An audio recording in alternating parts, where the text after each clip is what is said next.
ఫిబ్రవరి 1వ తారీఖు ఆదివారము పౌర్ణమి అండి. మాఘమాసంలో వచ్చేటువంటి పౌర్ణమి మహామాఘి అంటారు. చాలా విశేషమైనటువంటిది అనమాట. మాఘమాసంలో సూర్య భగవానుడి యొక్క ప్రీతి, పైగా ఆదివారము పౌర్ణమి రావడం చాలా గొప్పది. దీంతో పాటుగానే పుష్యమి నక్షత్రం అనేటువంటిది ఉందండి, మంత్ర నక్షత్రము. దీన్నే పుష్యార్క యోగము అంటారు.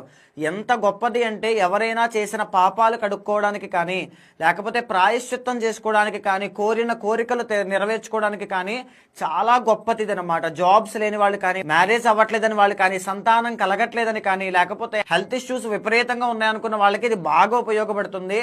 ఆ రోజు చేయాల్సింది ఏంటంటే, దగ్గరలో నది కానీ సముద్రము కానీ ఉంటే స్నానం తప్పకుండా ఆచరించండి.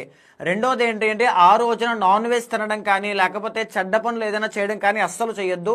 హెయిర్ కట్ చేయడం కానీ, గోర్లు తీయడం కానీ ఏది చేయొద్దండి. ఆ రోజు చాలా పవిత్రమైనటువంటి రోజు. ఏమి ఆలోచిస్తారో, ఏం చేస్తారో అలాంటివే జీవితంలో ఎక్కువగా జరుగుతుంది.